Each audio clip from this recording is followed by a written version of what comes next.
नमस्कार दोस्तों। आज 29 सितंबर 2023 है। और ये एक पोस्ट मार्केट रिपोर्ट है कि पिछला ये जो हफ्ता हमारा ख़त्म हुआ है, आज जो मंडे टू फ्राइडे का जो ट्रेडिंग सेशन रहा है, ये हफ्ता काफ़ी तूफ़ानी रहा है। अब तूफ़ानी मैं क्यों बोल रहा हूँ बाज़ार को? क्योंकि अगर आप बाज़ार को देखें फ़िलहाल, तो बाज़ार में अप एंड डाउन बहुत ज़्यादा हुए हैं। कभी 200 पॉइंट अप, कभी 200 पॉइंट डाउन। तो इस चीज़ में ये चीज़ समझना बड़ा मुश्किल होता है बाजार में कि अगर एक दिन 200 पॉइंट बाजार ऊपर खुला है, तो वो क्या और 100 पॉइंट ऊपर जाएगा? तो इस चीज़ को आप कैसे कर सकते हो? बिकॉज एक दिन क्या हो रहा है, बाजार लो से रैली कर रहा है, फिर नेक्स्ट डे गैप अप के बाद डाउन साइड आ जा रहा है, फिर अगेन डाउन साइड के बाद रैली आ जा रही है। तो अगर इस तरीके से बाजार बिहेव करेगा, तो आपको एक व्यू बनाने में परेशानी होती है। अगर हम बाजार की बात करें कि एग्जैक्टली बाजार में हमें क्या चीज़ देखनी चाहिए और क्यों देखनी चाहिए किसी भी तरह के लिए, तो अभी मैं एक चीज़ बाजार में ऑब्जर्व कर रहा था। ये निफ्टी का डेली चार्ट है।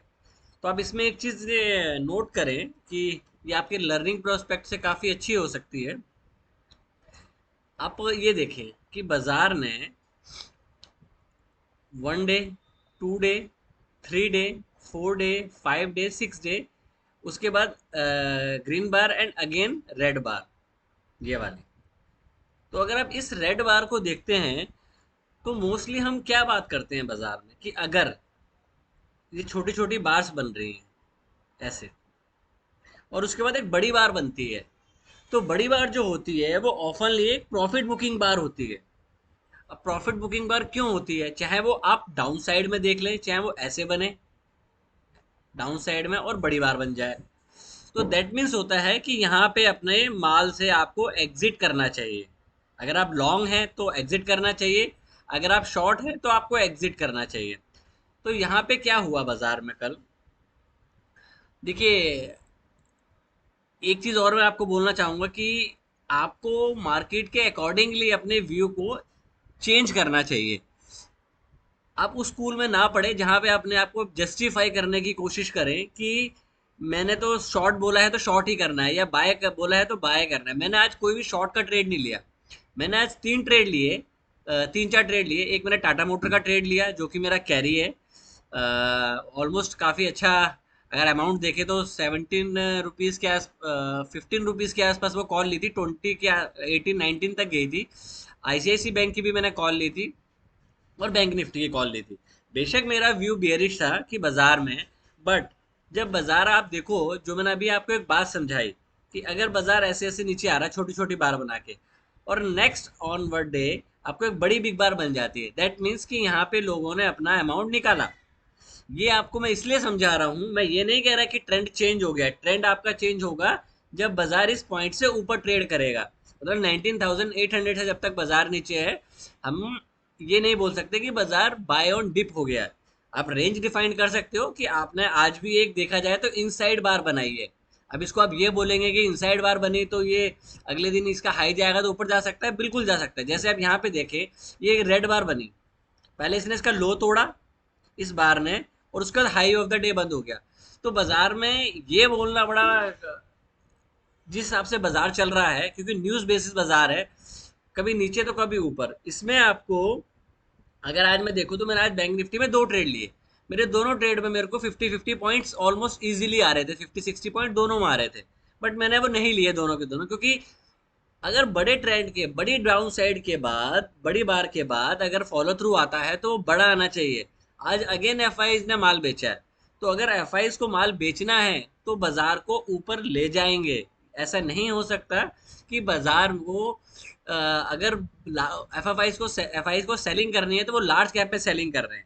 आज आप देखोगे निफ्टी एक टाइम पे अंडर परफॉर्म कर रहा था। क्यों कर रहा था? अगर आप मॉर्निंग का निफ्टी का चार्ट देखें तो आपको लगेगा कि निफ्टी अंडर परफॉर्म था, बैंक स्ट्रांग थे। और ऑप्शंस के बैंक निफ्टी के प्रीमियम आज नहीं बढ़ रहे थे। क्यों नहीं बढ़ रहे थे? क्योंकि इंडिया विक्स आपका 10% माइनस था और कल 10% ऊपर था। तो जो प्रीमियम काफी ज्यादा थे वो डाइल्यूट हो रहे थे आज। तो इस तरीके के डेज में अगर आप बच के भी निकल जाते हैं, देखो अब एंड ऑफ द डे बोलना बहुत आसान है कि सिंपल डे था, आप बाय करके रखते। हमने सुबह से बैंक निफ्टी बाय किया हुआ था, पर एक बार भी मुझे 100 से प्लस पॉइंट बैंक निफ्टी में नहीं मिले। एक बार शायद हो सकता है कि 70-80 तक गए हों, बट एक बार भी बैंक निफ्टी में 100 पॉइंट के आसपास नहीं मिले। अदर देन अब बात करते हैं निफ्टी की। निफ्टी में आज क्या हुआ कि अगर आप देखें निफ्टी में, तो निफ्टी में आईटी एक टाइम पे 300 पॉइंट माइनस था। रिलायंस आपका 6 to 8 पॉइंट प्लस या शायद ब्रेक इवन पे था। आपकी आईटी में रिकवरी आई है, देन आपके रिलायंस में रिकवरी आई, जिस वजह से निफ्टी में एक अच्छी परफॉर्मेंस देखने को मिली है, प्लस आपका ब्रॉडर मार्केट ने परफॉर्म किया है। बट अगर आप इनके डेली चार्ट्स देखते हैं तो कोई बहुत बड़ा मोमेंटम नहीं आया है। हाँ, ये बोलना एक लाजमी बात है कि आप एक डाउन साइड के बाद, मतलब अगर आप वर्टिकली 4 5 6 7 दिन नीचे आ रहे हैं, तो यहाँ पे फ्रेश शॉर्ट करना एक समझदारी नहीं है। क्यों समझदारी नहीं है? क्योंकि बाजार जब ज्यादा वर्टिकली नीचे आता है तो थोड़ा सांस लेगा। जैसा बाजार जब ऊपर जाता है तो थोड़ा उसको पॉज चाहिए होता है। अब इस बड़ी रैली के बाद अब ये बोल रही है कि एक्सपायरी फैक्टर था। आई डोंट थिंक सो कि एक्सपायरी फैक्टर था। आज ठीक है, आपने एक रेंज बनाई और रेंज के अंदर ही आपने ट्रेड किया, बट अगर आप इस चीज में देखें तो आपने सेम उसी ऊपर के लेवल से ही बाजार में सेलिंग देखने को मिली है। आपने 19,727 नहीं निकाला, बल्कि अगर आज आपको निकालना था तो आप बड़ा आसानी से उस चीज को निकाल सकते थे। बिकॉज अगर बड़े प्लेयर को अमाउंट अपना बेचना है तो बड़े प्लेयर तभी बेचेंगे जब वो लार्ज कैप को ऊपर ले जाएंगे। आप देख लिए फाइनेंशियल सेक्टर में आज बजाज फाइनेंस चला, आप बोल रहे फाइनेंशियल सेक्टर अच्छे चले, बजाज फाइनेंस चला, L I C housing finance, M&M finance, but वो एक जो बाजार में एक प्रेशर होना चाहिए था फाइनेंशियल में, क्योंकि बैंकिंग सेक्टर ऊपर नहीं जा रहे। अगर HDFC बैंक ऊपर नहीं जाएगा, आपका कोटक बैंक ऊपर नहीं जाएगा, आपका एक्सिस बैंक ऊपर नहीं जाएगा, तो आप ब्रॉडर बैंक्स को ऊपर नहीं ले जा पाओ। क्योंकि बैंक निफ्टी तभी ऊपर जाएगा जब बड़े बैंक ऊपर जाएंगे, नहीं तो आप एक टांग से ऊपर नहीं जा पाओगे। आपकी ब्रॉडर मार्केट ऊपर जा रही है, आज उसने एक अच्छा 1% का दिया है, बट आप ब्रॉडर मार्केट की पहले की रैली देखो तो जो बड़ी बिग बार बनी थी 1000 पॉइंट की, अभी तक उसके लो के नीचे आप ट्रेड कर रहे हो। तो दोनों साइड का अगर आप माइंड फोकस को ओपन रखते हैं तो ट्रेड करना आसान होता है। आप स्टिल एक रेंज में हो, अपर साइड आपकी 19,800 की है। जब तक वो ब्रेक ना हो तो आपको ये नहीं बोलना चाहिए कि आप लॉन्ग साइड पे ट्रेड करो। आप 20 से नीचे ट्रेड कर रहे हो तो उसी बेसिस पे आप ट्रेड करो। ये बस मैं एक पोस्ट मार्केट रिव्यू आपको शेयर कर रहा हूँ जो मुझे बाजार में नजर आया कि आपके शायद भी शेयर करना चाहिए। और एक चीज और बताना चाहिए कि यहाँ से फ्रेश शॉर्ट करना, मतलब अगर इस बड़ी बार के बाद लो जाता तो आपको फ्रेश शॉर्ट का मोमेंटम मिलता, बट अगर इसका लो नहीं जब तक टूटेगा तो यहाँ भी आपको फ्रेश मोमेंटम नहीं मिलेगा। तो बाजार में अगर आप, मैं आपको एक चीज और यहाँ पे लर्निंग की बताता हूँ। आप 5 मिनट का चार्ट खोलिए निफ्टी का, इसको मैं रिफ्रेश करता हूँ। आप ये देखिए बाजार में आज क्या हुआ। अब मैं एक एंगल बनाता हूँ आपके लिए, ये देखिए, ठीक है। दूसरा आपका ये देखिए, आप एक चीज नोट करेंगे कि बाजार एक वर्टिकली ऊपर गया और जब ये चीज टूटती है यहाँ पे तो आप बहुत तेजी से नीचे आते हो। अब ये बोलना कि यहाँ प्रॉफिट बुकिंग है या लोग लॉन्ग वीकेंड है बाजार को कैरी नहीं करना चाहते, ये अनलाइकली बात होती है, क्योंकि बाजार को बहाना चाहिए नीचे आने का। अगर आप ये चीज जब तक यहाँ से ऊपर बाजार ना जाए तो लॉन्ग पोजीशन बनाने का पर्पस नहीं बनता। हाँ, आप ये बोल सकते हैं कि बाजार यहाँ पे कंसोलिडेशन कर रहा है तो हम बाइंग कर सकते हैं तो हमें कुछ मिलेगा। बट अगर आप जिस हिसाब से देखें आज ऑप्शन बैंक निफ्टी के प्रीमियम में एप्रिसिएशन नहीं हो रहा था। दूसरी साइड अगर आप क्रूड ऑयल की बात करें, अगर क्रूड ऑयल ऐसे बढ़ेगा तो आज नहीं तो कल आपके लिए प्रॉब्लम है। अगर वो में प्रॉब्लम है, रिलायंस में प्रॉब्लम रहेगी अगर क्रूड ऑयल ऊपर जाएगा। प्लस अभी नहीं तो थोड़े टाइम में आपको चीज़ और नजर आएगी कि अगर ब्रेंट क्रूड ऐसे ही बढ़ेगा तो आपके जो मिड कैप और स्मॉल कैप है उनमें भी आपको रैली अच्छी देखने को नहीं मिलेगी। तो जस्ट ये एक छोटा सा व्यू था कि आज बाजार में क्या हुआ और हमने क्या किया। तो रेस्ट बस यही एक वीडियो था फिलहाल कि बाजार में आज क्या हुआ और किस हिसाब से हुआ। बाजार में अगर आप इस मोमेंटम को छोड़ दें, ये जो आपको यहाँ मिला है ये बस, इसके बाद ऑप्शन में इतना बड़ा मोमेंटम नहीं मिला, उसके बाद अगर आप देखें ये मिला, बट इसमें वो प्रेशर नहीं था। तो ये प्रेशर आपको एक वर्टिकली मिला, ये उस सिचुएशन मिला जब यहाँ पे आपका आईटी और रिलायंस ने रैली करी है।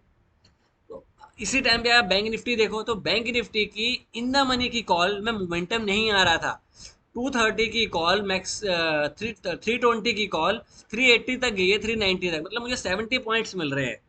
बैंक निफ्टी जैसे इंस्ट्रूमेंट जो कि अगर एच बैंक 10 रुपये चल रहा है, आईसीआईसी बैंक 11 रुपये चल रहा है, और बैंकिंग सेक्टर सारे 12 के 12 पॉजिटिव है, फिर भी अगर आपको मोमेंटम नहीं मिल रहा है, तो ये बाजार को सोचने के ऊपर मजबूर करता है कि ये रैली जेन्युइन है कि नहीं है। मैं इस बात से एग्री कर रहा हूँ कि ये जो बहुत तेज मोमेंटम आपको मिला है ऊपर से 20,200 से आपको यहाँ तक 19,500 तक, बट आप ऊपर भी ऐसे ही गए थे। जब ऊपर जाने की कोई वजह नहीं थी तो नीचे आने की भी कोई वजह नहीं है, क्योंकि जब आप बाजार ऊपर जा रहा था तो आपके क्रूड ऑयल की प्रॉब्लम थी, आपके यूएस की इन्फ्लेशन की प्रॉब्लम है, आपके इंटरेस्ट रेट लॉन्गर टाइम तक हायर रह सकते हैं। तो फ्रेश शॉट की एडवाइस बोलना कि और फ्रेश का यहाँ पे एडवांटेज मिलेगा कि नहीं मिलेगा, बट अगर ये टूटता है तो डेफिनेटली आपको अगेन शॉट करना चाहिए। और आपकी रेंज स्टिल ऊपर की 19,800 है और डाउन साइड की 19,550 और 500 है। तो अब तक 19,800 ना टूटे, स्विंग्स हाई ना बने, तो आप लॉन्ग की तरफ ना देखें। हो सकता है मंडे को आपको गैप अप मिले, लेट्स सी क्या होता है। ओवरऑल अगर यूएस में फॉलो थ्रू आता है तो आपको हो सकता है मंडे अगेन एक गैप अप देखने को मिले। उसके लिए हम एक नेक्स्ट वीडियो बनाएंगे, और कल मैं एक ऑप्शन सेटअप्स के ऊपर एक वीडियो बनाऊंगा जिसमें आप ट्रेंडिंग मूव कैसे कैप्चर कर सकते हैं। Thank you, take care, trade well. और कोई भी ट्रेड लेने से पहले एक बार अपने फाइनेंशियल एडवाइस जरूर कंसल्ट करें, क्योंकि जब इस तरह के 90 डिग्री के आपको या 45 डिग्रीज के अगर आपको ट्रेड मिलते हैं, तो जब इसका डाउन साइड आता है तो ये आपके easily low of the day तक बड़े आराम से बाजार को ले जाया जा सकता है। Thank you, take care and bye.